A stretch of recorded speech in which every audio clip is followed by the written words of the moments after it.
for its mission to the International Space Station. They'll deliver the Leonardo supply module and other equipment to the station, along with a new flight engineer, Nicole Stott.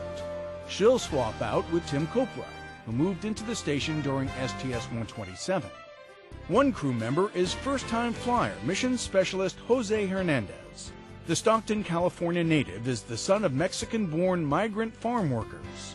As a child, Hernandez would follow the harvest with his parents from southern to northern California, working the fields as they went. My parents put a lot of emphasis in education. In spite of them only having a third-grade elementary school education, they put lots of emphasis in it. Hernandez and his crewmates are working towards a launch from the Kennedy Space Center in Florida aboard Space Shuttle Discovery, targeted for later this month. 3 mirror segments that'll go on the James Webb Space Telescope were tested at the Marshall Space Flight Center's X-ray and cryogenic facility. There, the segments were chilled to minus 414 degrees Fahrenheit in the facility's cryogenic vacuum chamber to measure their response to the simulated extremes of space. We at Marshall Space Flight Center have the capability to produce the extremely cold vacuum environment that James Webb will live in. And by doing that, we allow the scientists and engineers to verify that their telescope will function properly when it gets to that extreme environment on orbit. The James Webb Space Telescope is a large infrared optimized space telescope, scheduled for launch in 2014. It's designed to search out the first galaxies that formed in the early universe, connecting the Big Bang to our own Milky Way galaxy. Once fully deployed, the JWST will reside in an orbit about 1.5 million miles from Earth. This meteorite is a test strip that's been sitting on the surface of the planet for the past 3+ billion years. The Mars rover Opportunity's panoramic camera took this image of a large meteorite on the red planet. Informally named Block Island by project researchers, the rock about the size of a large watermelon is composed of iron and nickel and is the largest meteorite yet found on Mars. Scientists say Block Island's size and surface features may provide insight into the history of the Martian atmosphere. In order to get an object that large to land softly on Mars so that it still looks like a meteorite and didn't form a crater, you need to have a thicker atmosphere, 5 to 10 times thicker than our present atmosphere.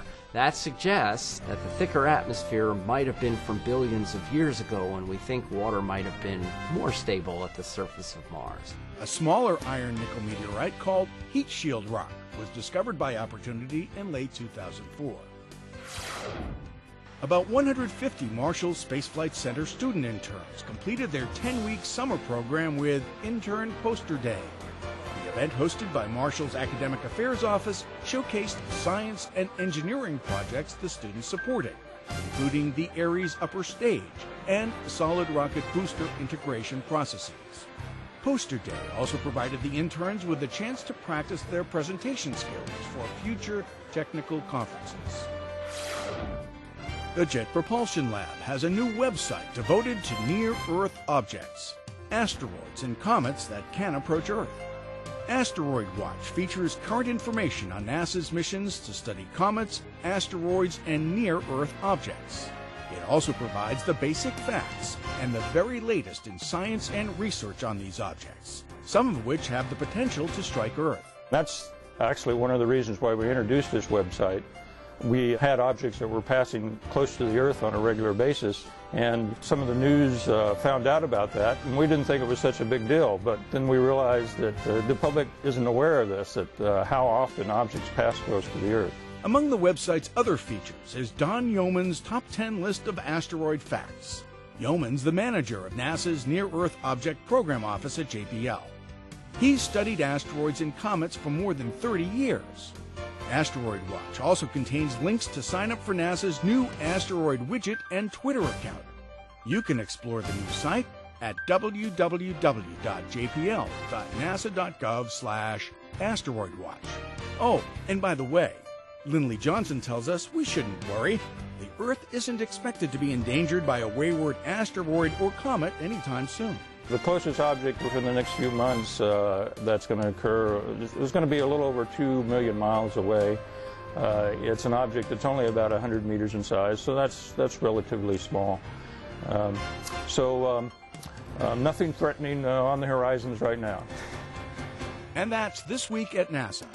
For more on these and other stories, log on to www.nasa.gov.